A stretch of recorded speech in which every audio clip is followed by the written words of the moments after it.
Okay, तो हम मानव कल्याण में सूक्ष्म जीव जो चैप्टर चल रहा है उसी का एक अगला टॉपिक लेते हैं और इसकी हम बात करते हैं जैव नियंत्रण कारक के रूप में सूक्ष्म जीव।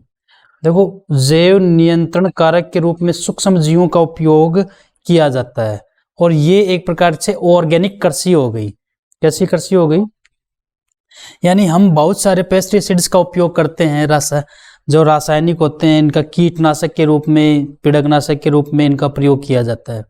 लेकिन ये क्या करते हैं, मृदा को बिल्कुल पूर्ण रूप से हानि पहुंचाते हैं। साथ साथ जब ये अधिक जल के साथ बहकर जलाशयों में पहुंचते हैं, अगर वहां जाते हैं तो ये जल के पारितंत्र में शामिल हो जाते हैं और जलीय जीवों को नुकसान पहुंचाते हैं।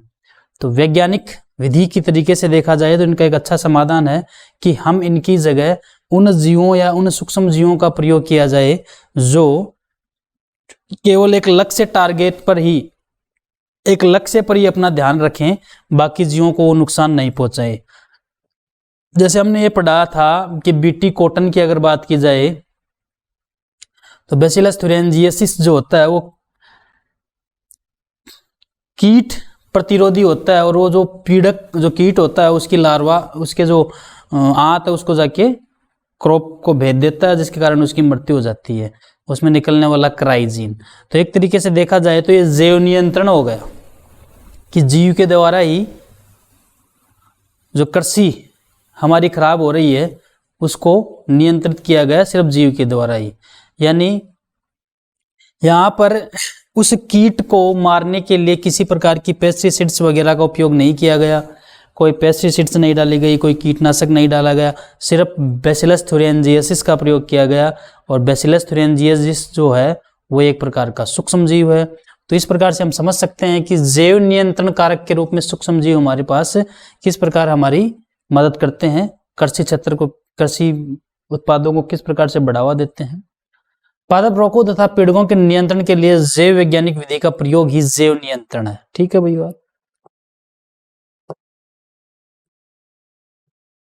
जैव नियंत्रण क्या है? पादप रोगों तथा पीड़कों के नियंत्रण के लिए, यानी पादप के रोग हैं और पीड़क हैं उनके नियंत्रण के लिए जैव वैज्ञानिक विधि को अप्लाई करना, ये जैव नियंत्रण कहलाता है। यहाँ पे कॉमन सी बातें आ गई कि आधुनिक समाज में यह समस्याएं रसायनों, कीटनाशकों तथा पीड़कनाशियों के बढ़ते हुए प्रयोगों की सहायता से नियंत्रित की जाती है। आज अगर इनको देखा जाए तो आधुनिक समाज में, तो मॉडर्न समाज है, वो इन चीजों को कैसे नियंत्रित करता है? भाई पादप रोग हो या पीड़क का नियंत्रण करना हो तो वो क्या करेगा? रसायन आधारित कीटनाशक, पीड़कनाशक इनका प्रयोग करेगा। ये रसायन मनुष्य और जीव जंतुओं के लिए अत्यंत विषैले तथा हानिकारक होते हैं। तो क्यों ना हम इन रसायनों का उपयोग बंद करें और एक ऑर्गेनिक कृषि करें, जिसके कारण हमें कम से कम नुकसान हो और जो विषैले पदार्थ है वो हमारे शरीर में शामिल नहीं हो। इसके अलावा ये पर्यावरण जैसे मृदा, भूमिगत जल को प्रदूषित करते हैं, फलों, साग सब्जी और फसलों को भी हानिकारक प्रभाव डालते हैं। खरपतवार नाशियों का प्रयोग खरपतवार को हटाने के लिए किया जाता है, यह भी हमारी मृदा को प्रदूषित करता है। अगर देखा जाए तो खेतों के अंदर जितने भी रसायन यूज किए जाते हैं वो किसी न किसी तरीके से हमारे पास पहुंच जाते हैं, चाहे उनका अंश पहुंचे, और धीरे धीरे हमें ये रोगग्रस्त करते हैं। आज आप वाइड एरिया में देख रहे हो, आप बड़े स्तर पे भी देखते हो कि कैंसर जैसे रोग आम हो गए हैं। तो इनका कहीं ना कहीं कारण ये हमारे पेस्टिसाइड्स हैं, तो रासायनिक रूप का, रासायनिक जो उर्वरक है उनका धड़ल्ले से उपयोग किया जा रहा है। ठीक है, तो क्यों ना ऑर्गेनिक कृषि अपनाई जाए। नेक्स्ट अगर हम बात करें तो पीड़क तथा रोगों का जैव नियंत्रण कैसे किया जाए। कृषि में पीड़कों के नियंत्रण की यह विधि रसायनों के प्रयोग की तुलना में प्राकृतिक परभक्षण पर अधिक निर्भर करती है। कृषि में पीड़कों के नियंत्रण की यह विधि कौन सी? जैव नियंत्रण की, रसायनों के प्रयोग की तुलना में प्राकृतिक परभक्षण पर अधिक निर्भर करती है। यानी प्राकृतिक परभक्षण का यदि यूज करें हम तो वो ज़्यादा इम्पोर्टेंट है। कैसे?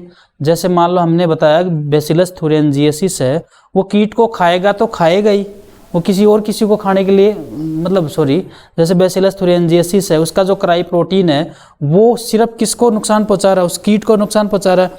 और कीट जैसे कपास है, कपास को वही सेम कीट खाने के लिए आता है, कोई दूसरा उसको खाने के लिए आता ही नहीं। तो क्यों ना उसी को मारने का तरीका ढूंढ लिया जाए ऑर्गेनिक तरीके से। तो इसको हम कहेंगे किस पर आधारित होगा, ये प्राकृतिक परभक्षण पर अधिक निर्भर है। ऑर्गेनिक फार्मर के अनुसार जैव विविधता ही स्वास्थ्य की कुंजी है। बिल्कुल राइट बात है। अगर जैव विविधता बनी हुई तो हमारा स्वास्थ्य भी बना रहेगा, और जैव विविधता खत्म हो गई तो हमारा स्वास्थ्य भी खत्म है, क्योंकि जैव विविधता खत्म है तो हमें खाने के लिए कुछ नहीं मिलेगा, टोटल हमें जहरीली चीजें मिलेंगी जिनसे हमारा स्वास्थ्य दिन प्रतिदिन खराब होता जाएगा। भूदृश्य पर जितनी अधिक किस्में होंगी वह उतनी अधिक स्थायित्व प्रदान करती है। ये बात राइट है कि जितनी ज्यादा प्रजातियां हमारी पृथ्वी पर पाई जाएंगी तो इसका मतलब है कि खाद्य श्रृंखला, खाद्य जाल सुरक्षित रहेंगे, पारितंत्र हमारा सुरक्षित रहेगा और उसे हमें खाने के लिए उतनी ही चीजें मिलेंगी। हमारे पास भोजन के विकल्प बहुत ज्यादा बढ़ जाएंगे और हमारा पारितंत्र पूर्ण रूप से स्वस्थ रहेगा। अतः ऑर्गेनिक कृषक एक तंत्र को विकसित करने के लिए कार्य करते हैं जिसमें कीट, इन्हें पीड़क भी कहते हैं, वे इसके बजाय इन्हें नियंत्रणीय स्तर पर एक जीवित तथा कंपायमान पारिस्थितिक तंत्र के भीतर संतुलित तथा जांच के जटिल तंत्र का निर्माण करते हैं। ये कॉमन सी बात ये ऐसे बता रहा है कि अगर ऑर्गेनिक कृषि को आप अप्लाई करोगे तो एक पूरा इस प्रकार का ढांचा तैयार कर देंगे जिसको जो आपको बिल्कुल भी नुकसान नहीं पहुंचाए, किसी भी लेवल पर आपको नुकसान नहीं पहुंचाए। अधिक परंपरागत फार्मिंग प्रैक्टिस के विपरीत बहुधा लाभप्रद तथा हानिप्रद बागवानी जीवों का रसायन प्रयोग द्वारा मार दिया जाता है। जैव नियंत्रण एक प्रकार का समग्रतात्मक दृष्टिकोण है जिससे करोड़ों जीवों के मध्य पारस्परिक क्रियाओं के जाल की व्याख्या का विकास होता है। खेत प्राणी जाल, पेड़ पौधे, फ्लोरा कहेंगे, निर्माण करते हैं। ऑर्गेनिक फार्मर में बहुधा एक दृष्टिकोण विकसित हो जाता है। देखो कॉमन सी मैं इस बुक के अंदर आपको बात बताता हूँ, इसके अंदर क्या बातें कर रहे हैं कि ये यही एक ही बात को लेकर चल रहा है कि अगर ऑर्गेनिक कृषि होती गई तो हमारा पारितंत्र इतना स्वस्थ हो जाएगा कि अगर देखा जाए तो जो टारगेट, जो लक्ष्य जिस जीव का जिस पे बना हुआ वो उसको खत्म करके खा लेगा, बाकी विकल्प आपके लिए बचते रहेंगे। और इस प्रकार से कृषि भी सुरक्षित है, इस प्रकार से कृषि भी सुरक्षित हो जाएगी। और एक प्रकार से ऑर्गेनिक कृषि, जो ऑर्गेनिक खेती है, वो हमें फायदा ही फायदा पहुंचाएगी।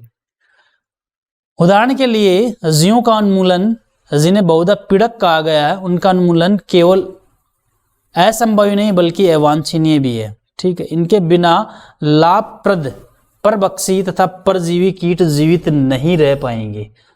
देखो आपको एक बात बताऊं, परभक्षी जीव और एक परजीवी जीव, इनको जीवित रखना जरूरी है। रीजन ये हुआ, जैसे कोई परभक्षी है, वो कोई स्पेशल कीट को खाता है, वो पूरी प्रजाति को नुकसान नहीं पहुंचाता, लेकिन हमने पारितंत्र को इतना खराब कर दिया कि उसके लिए वो स्पेशल कीट बचा ही नहीं, तो परभक्षी अपने आप ही मर गया। परभक्षी का क्या? तो यहां पर यह बात है कि इनके बिना लाभप्रद परभक्षी तथा परजीवी, यानी बहुत सारे परजीवी और परभक्षी ऐसे होते हैं जो हमें लाभ पहुंचाते हैं, कीट जीवित नहीं रह पाएंगे। कब? जब आपने पर्यावरण को पूर्णतः बिगाड़ दिया, अगर ऑर्गेनिक कृषि नहीं की जाए और पीड़कों का आप धड़ल्ले से उपयोग कर रहे हो। जो पीड़कों पर आने वाले पोषण अथवा भोजन के लिए आश्रित है। इस प्रकार जैव नियंत्रण विधि से विषाक्त रसायन तथा पीड़कनाशियों पर हमारी जो आश्रितता है वह काफी हद तक घट जाएगी, क्योंकि हम जैव रसायनों का जितना अधिक उपयोग करते हैं खेती में, उनकी मांग कम होती जाएगी। अगर हम ऑर्गेनिक फार्मिंग पर आ जाएं, डायरेक्ट किस पे आ जाएं? ऑर्गेनिक फार्मिंग पे आ जाएं। जैसे ऑर्गेनिक फार्मिंग में ये भी चीज, चलो तो सूक्ष्म जीवों से हट के बात कर रहा हूं मैं, जैसे केचुए की खाद। तो केचुए की खाद जो होती है वो बहुत इंपॉर्टेंट होती है प्लांट के लिए, और बहुत सारे पोषक तत्व तो उपलब्ध भी करवा देती है। ठीक है, केचुए ला के छोड़ो मिट्टी के अंदर और वो खाद बनाना तैयार कर देंगे।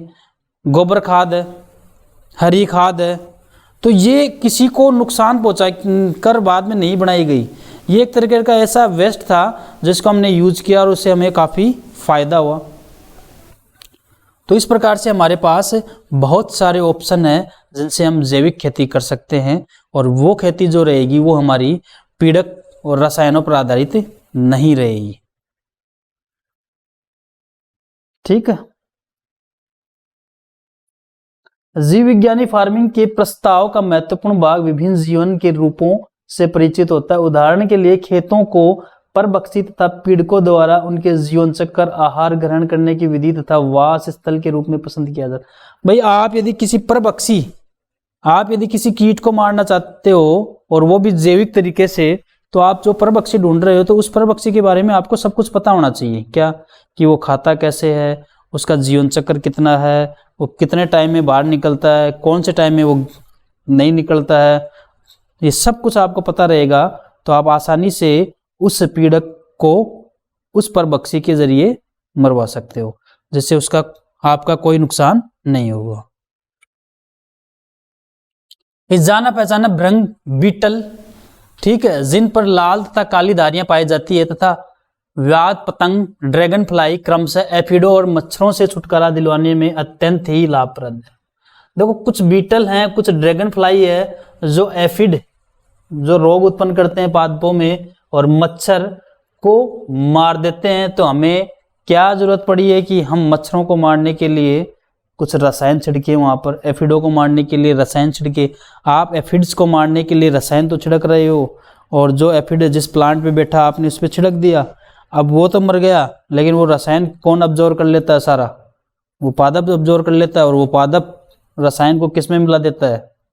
एक तरीके से खाद्य श्रृंखला में शामिल कर लेता है, और कहीं ना कहीं हमारे पास वो पहुंच जाएगा। क्यों न हम वहां पर ऐसे भृंग और ऐसी ड्रैगन फ्लाई लाके छोड़ दें जो जीव है और उनको आके खा लेती है, तो ना तो पौधे को नुकसान हुआ और ना ही हमें नुकसान हुआ।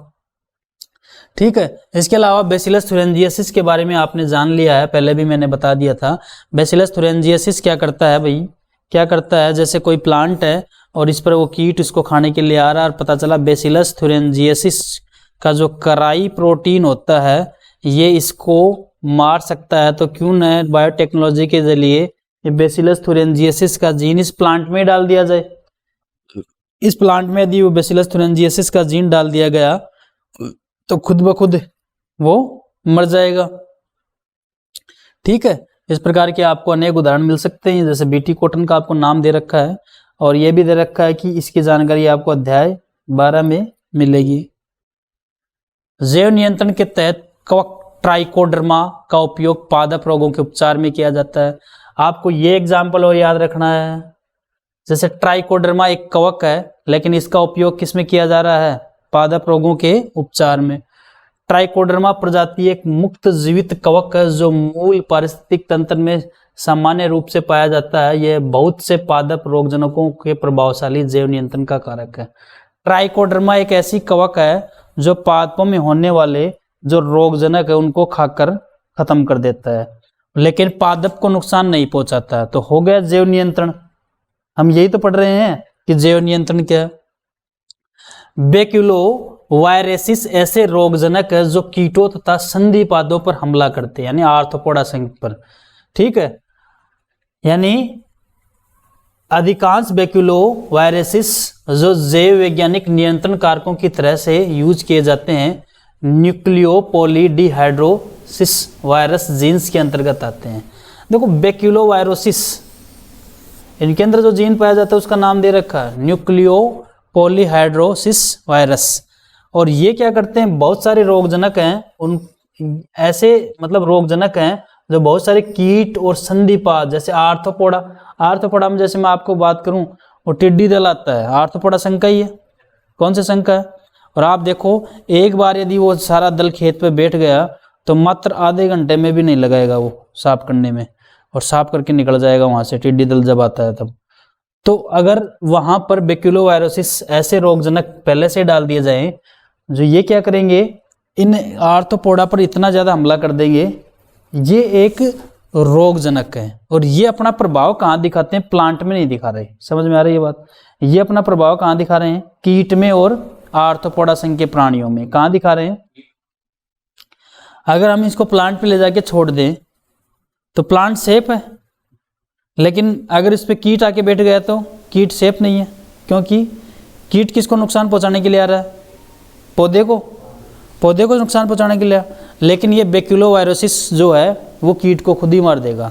तो आपको किसी प्रकार की दवा या पेस्टिसाइड का उपयोग नहीं करना पड़ा, आपको कोई रसायन छिड़कना नहीं पड़ा।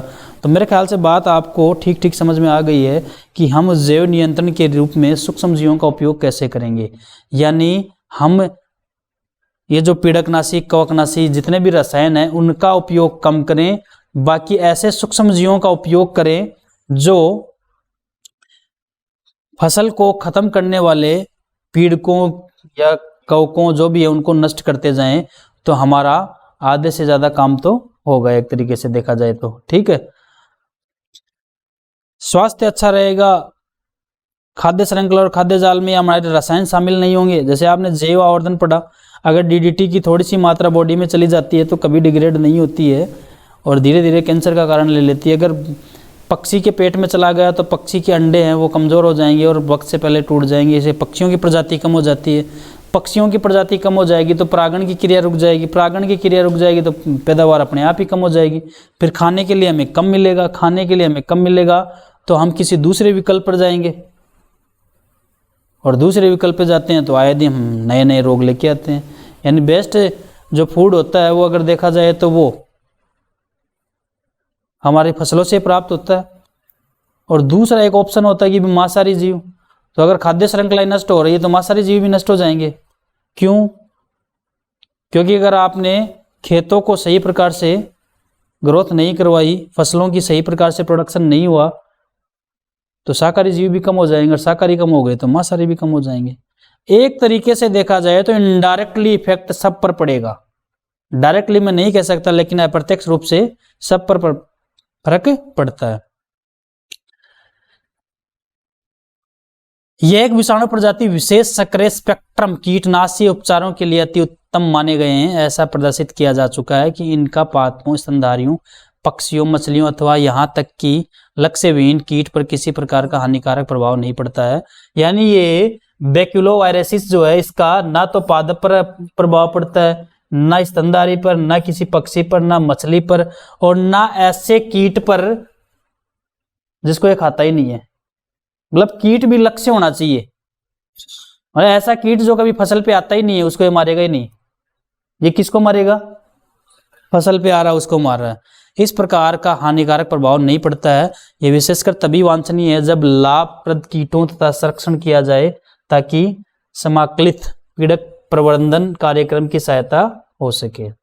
तो कुल मिला के आपको एक तो एग्जाम्पल याद रखना बैक्यूलोवायरोसिस और एक आपको याद रखना है ट्राइकोडर्मा। ठीक है, जैव उर्वरक के रूप में सूक्ष्म जीव के बारे में अगर आगे हम पढ़ते हैं तो आज के तौर तरीकों के साथ यदि जीवन को देखें तो पता चलता है कि पर्यावरण प्रदूषण एक चिंता का प्रमुख कारण है। बिल्कुल है, पर्यावरण प्रदूषण चिंता का एक कारण है ही। कृषि उत्पादों की बढ़ती मांगों को पूरा करने के लिए हम दिन रात किसका उपयोग कर रहे हैं? रसायनों का। भाई जनसंख्या ज्यादा तो खाने के लिए भी ज्यादा और खाने के लिए ज़्यादा चाहिए तो प्रोडक्शन भी ज़्यादा होना चाहिए, उत्पादन भी ज़्यादा होना चाहिए। अब उत्पादन को बहुत तेज़ी से बढ़ाने के लिए जो किसान है वो किसका यूज कर रहा है? रसायनों का। और रसायनों का यूज कर रहा है तो वो एक प्रकार से पूरे पर्यावरण को क्या कर रहा है? प्रदूषित कर रहा है, दूषित कर रहा है। का प्रयोग प्रदूषण के लिए महत्वपूर्ण है। हालांकि हम समझने लगे हैं कि रसायन उर्वरकों का अधिक प्रयोग कई समस्याएं को न्योता देता है, उससे जुड़ी हुई है। इसके परिणाम स्वरूप कार्बनिक खेती करने पर तथा जैव उर्वरकों के प्रयोग पर दबाव बढ़ता जा रहा है। यानी कार्बनिक खेती करें जितनी हो सके उतनी और जैव उर्वरकों का उपयोग करें। कार्बनिक खेती या जैव उर्वरकों का उपयोग करें ताकि हम रसायनों से बच सके और हमारी जो मृदा की जो पोषक गुणवत्ता है वो बनी रहे। कुल मिला के देखा जाए तो रसायन जो आप पौधे को दे रहे हो, जितना रसायन पौधे को लेना उतना ले लिया, बाकी का वेस्ट गया, मृदा में गया। मृदा की जो उर्वरक शक्ति है वो खत्म हो गई। अगली फसल के लिए वापस से दिक्कत आएगी। उस फसल को ग्रो करवाने के लिए हम वापस से रसायन डालेंगे और वो रसायन और बढ़ते जाएंगे। कुल मिलाकर आप सोच के देखो, एक आप छोटे स्तर पे आप इसको सोच के देखो और पूरा भारत ये चीज़ कर रहा है तो आप सोच के देखो हमारा जो वायुमंडल वो कितनी जल्दी अशुद्ध होने वाला है। बहुत जल्द ही ये अशुद्ध हो जाएगा। और देखा जाए तो जो बीमारियां 70 की दशक में आनी चाहिए थी, 80 के दशक में आनी चाहिए थी, वो बीमारियां आज 20 के दशक में आ रही है। यानी जो बीमारियां लोगों के अंदर 80 साल के बाद में शो होती थी, वो आज आपको 20 साल के व्यक्ति में वो बीमारियां शो होने लग जाएगी। हार्ट अटैक है, कैंसर है, ये सब कहीं ना कहीं इनका कारण ये जैव रसायन है, ये रसायन है जिनका हम धड़ल्ले से उपयोग कर रहे हैं। जैव उर्वरकों का मुख्य स्रोत जीवाणु, कवक, साइनोबैक्टीरिया होता है। या तो जीवाणु का उपयोग करो आप, या कवक का, या साइनो। लेग्यूमिनोसी पादपों में समझा रखा है, जैसे लेग्यूमिनोसी पादप है, उनकी जड़ों के अंदर छोटी छोटी गांठें होती है। यहाँ पर एक विशेष प्रकार का वो पाया जाता है जीवाणु, जिसको आप क्या कहते हो, राइजोबियम। क्या कहते हो, ये राइजोबियम यहाँ रहता है और बदले में ये क्या करता है, इसको नाइट्रोजन है वो नाइट्रेट है, नाइट्राइट में बदल के देता रहता है, पौधा ग्रो करता रहता है और बदले में ये पौधे को रहने के लिए आश्रय दे देता है और उसे पोषण लेता रहता है। तो ये हो गया सहजीवी जीवन। तो ये जीवाणु है और इसके लिए देखो कितना इंपॉर्टेंट है, किसको नाइट्रोजन अवेलेबल करवा रहा है। क्या करवा रहा है, नाइट्रोजन अवेलेबल करवा रहा है। ठीक है।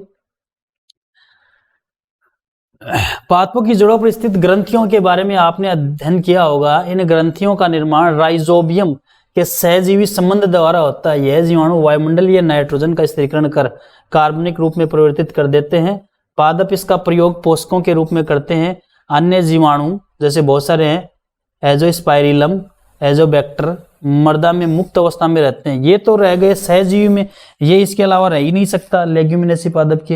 यानी कुछ जीवाणु ऐसे हैं, एजोस्पाइरिलम और एजोबैक्टर, ये मुक्त अवस्था में रहते हैं, फिर भी नाइट्रोजन का स्थिरीकरण करवा देते हैं। तो दोनों इंपोर्टेंट है। कवक पादपों के साथ सहजीवी संबंध, जैसे माइकोराइजा की अगर हम बात करें तो ये सहजीवी संबंध दर्शाता है। ग्लोमस जीनस के बहुत से सदस्य माइकोराइजा बनाते हैं। इस संयोजन में कवकीय सहजीवी मृदा के फास्फोरस का अवशोषण कर उसे पादपों में भेज देते हैं। ऐसे संबंधों से युक्त पादप कई अन्य लाभ जैसे रोगजनक के प्रति प्रतिरोधकता, लवणता तथा सूखे के प्रति सहनशीलता और इसकी वृद्धि करवाने में सहायक होते हैं। देखो माइकोराइजा में क्या होता है कि जो जड़ें हैं उनके साथ कवक एक सहजीवी जीवन यापन करता है। ठीक है। और ये कवक यहाँ पे रहने लग जाता है और ये नाइट्रोजन को अवशोषित करके प्लांट को देता रहता है और फिर इसको मिलती रहती है। इसके अलावा ये प्रतिरोधकता बढ़ाता है, लवणता तथा सूखे के प्रति इनको सहनशील बनाता है, इनकी वृद्धि करता है। साइनोबैक्टीरिया का यहाँ पर भी दे रखा है, बहुत सारे नाम आ गए। माइकोराइजा का नाम आ गया आपके यहाँ पर, बीटी कॉटन का नाम आ गया। ठीक है। और यहाँ पर साइनोबैक्टीरिया के नाम भी दे रखे हैं। तो साइनोबैक्टीरिया स्वपोषित सूक्ष्म जीव हैं, यानी ये स्वपोषित है, अपना भोजन खुद ही बना लेते हैं, जो जलीय तथा स्थलीय वायुमंडल में विस्तृत रूप से पाए जाते हैं। इनमें बहुत से वायुमंडलीय नाइट्रोजन को स्थिरीकृत करने की क्षमता होती है, यानी ये वायुमंडलीय नाइट्रोजन का स्थिरीकरण भी कर लेते हैं। सेल्फ है लेकिन वायुमंडलीय नाइट्रोजन का स्थिरीकरण कर लेते हैं। इनमें नोस्टॉक है, एनाबिना है, ओसिलेटेरिया है आदि। धान के खेत में साइनोबैक्टीरिया महत्वपूर्ण जैव उर्वरक की भूमिका निभाते हैं। नील हरित शैवाल भी मृदा में कार्बनिक पदार्थ बढ़ा देते हैं, जिससे उसकी उर्वरता बढ़ जाती है। हाल ही में हमारे देश में जैव उर्वरकों की एक बड़ी संख्या बड़े पैमाने पर बाजार में उपलब्ध है। किसान अपने खेतों में लगातार इनका प्रयोग कर रहे हैं। इससे मृदा की पोषक की भरपाई तथा रासायनिक उर्वरकों पर आश्रितता भी कम होती जा रही है। एक बार एक प्रश्न आया था कि एक किसान अपने खेत के अंदर नाइट्रोजन पोषक तत्वों को बढ़ाने के लिए किन सूक्ष्म जीवों का उपयोग करेगा, तो वो यहीं से आया था। आप लिख दो, एनाबिना, नोस्टॉक है, ओसिलेटेरिया है। ठीक है। तो इस प्रकार से अगर आप देखो तो साइनोबैक्टीरिया का नाम आ गया। साइनोबैक्टीरिया के अंदर कौन कौन है, एनाबिना, नोस्टॉक, ओसिलेटेरिया, माइकोराइजा का नाम आ गया। और अगर आप देखो तो एजोस्पाइरिलम और एजोबैक्टर का नाम आ गया। ठीक है। आप इनको नोट करते जाओ भले ही। और अगर आप देखो ट्राइकोडर्मा का नाम आ गया, बैक्यूलोवायरेसिस का नाम आ गया, बैसिलस थुरेंजियस का नाम आ गया। इतने सारे आपके पास ये नाम आ गए जो जैव नियंत्रण में सहायक हैं। ट्राइकोडर्मा है, बैक्यूलोवायरेसिस है, बैसिलस थुरिंजिएसिस है, साइनोबैक्टीरिया है, राइजोबियम है, नोस्टॉक है, एनाबिना है, ओसिलेटेरिया है, एजोबैक्टर है। ये बहुत सारे जीवों के नाम आ गए। तो कुछ जीवों का नाम तो आपको याद रह जाएगा जिससे मैं आप बता सकते हो। आप टॉपिक लिख रहे हो कि प्रश्न ये आ गया कि व्याख्या करें, मान लो इस प्रकार से प्रश्न आ गया कि व्याख्या करें कि जैव नियंत्रण में सूक्ष्म जीव सहायक हैं, समझाइए। तो आप बहुत सारी चीजें लिख रहे हो तो आप डायरेक्ट ही बिना उदाहरण थोड़ी लिख सकते हो आप, तो आपको बहुत सारे उदाहरण तो याद रहने चाहिए ना। कौन कौन से हैं? Trichoderma, Anabaena, Nostoc, Oscillatoria, Azotobacter, Rhizobium, Bacillus thuringiensis, mycorrhiza, cyanobacteria में आ गए वो ओसिलेटेरिया वगैरह सारे। क्लियर? तो ये 10 का चैप्टर आपका कंप्लीट होता है। नेक्स्ट चैप्टर अगली क्लास में देखेंगे। Thank you.